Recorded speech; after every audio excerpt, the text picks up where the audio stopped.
We've all seen those pictures of President Biden with flashcards during big public appearances.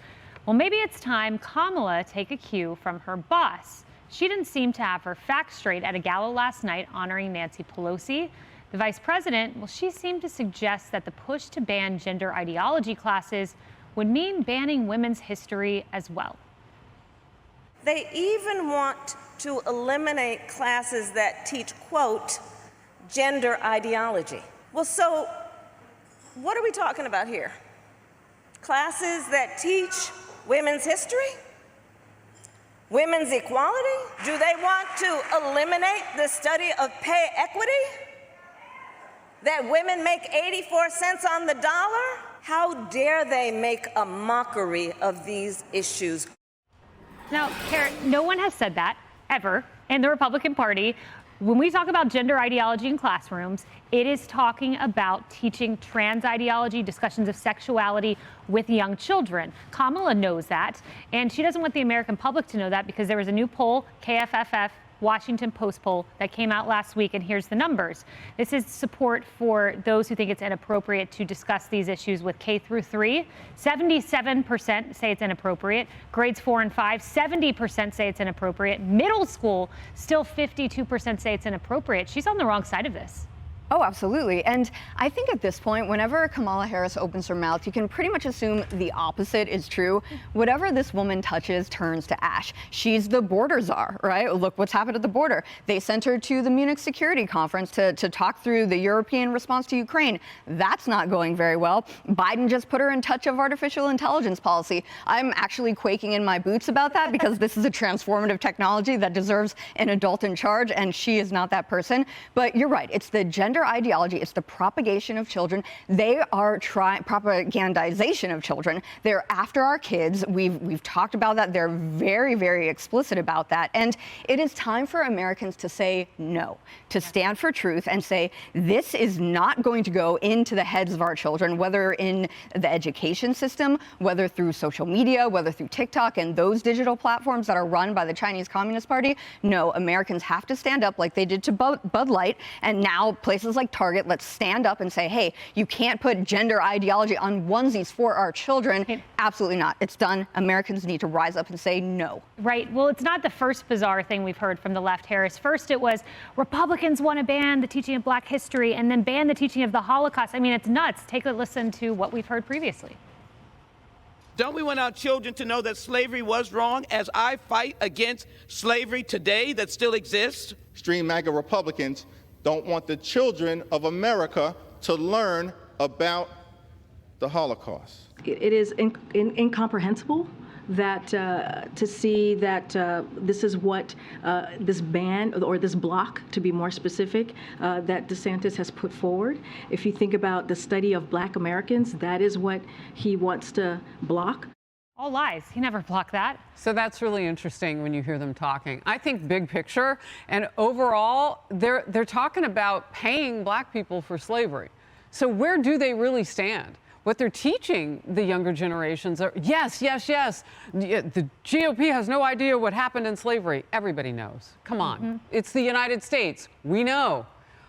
And I'm hoping that they're still going to teach everything in school. I would say that to the White House press secretary. You don't want to leave anything out. For instance, you can't make everything right with $1. Yeah. So, but they're teaching them, hey, if you pay them enough, maybe Black folk will forget about that part and history won't matter. If you take down the statues, then history won't matter. This is exactly why, particularly with Kamala Harris, we need news conferences. She's a heartbeat away from a man who at the end of a potential second term would be 86 years old. We need to ask her if she cares that much about women, since she wants to turn gender ideology into all about women. What about Title IX? Her boss is getting ready to mess with that. I got a lot of questions from the woman who's a heartbeat away. Yep, and in Florida and in red states all across the country, they teach all history. These are just total lies coming from the left. We also heard this from Joe Biden last night, the president, who he thinks he works for, Kevin. I want to thank every single person in this room for leading the way in that fight. It's a critical fight. It's about democracy. It's about freedom. And I also want to thank my buddy Kamala, who I work for up in the White House, for leading on this issue. You should know how to pronounce his boss's name. Yeah, I saw that clip. You know, what I've told my CEOs about this gender identity issue, because it is turning into an issue very close to the abortion issue. You will never get 100% of voters in America, or anybody out there that's thinking about this issue, on side. 50% will always have a different view. And so when my perspective as an investor is, you wade into this topic, you will disenfranchise 50% of your constituency 100% of the time.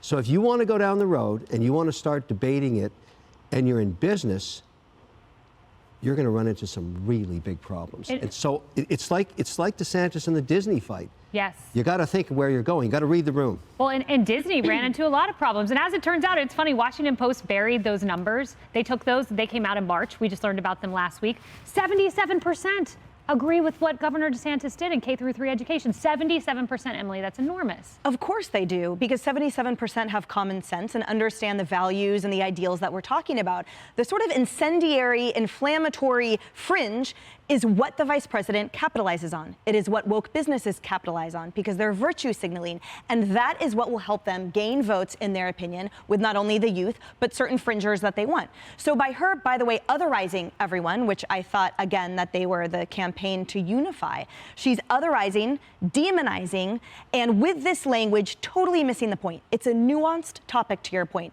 that the only way that they can get up to 50%, the only way that they can start magnetizing voters to them, is if they make the other side appear like demons.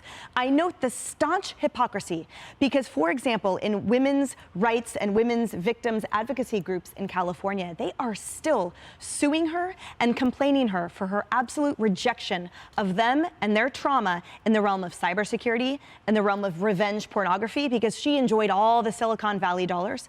And contrary to what she promised them when she was running for Attorney General there in California, they thought she was going to protect them. So she really doesn't care about women, is my point. She doesn't care about the truth, and neither does the left, which is why the narrative will be in the headlines exactly what she said. We work for women, we bolster women's rights, and the right will erase women's history in the classroom. It is false, but they will perpetuate it. Yeah.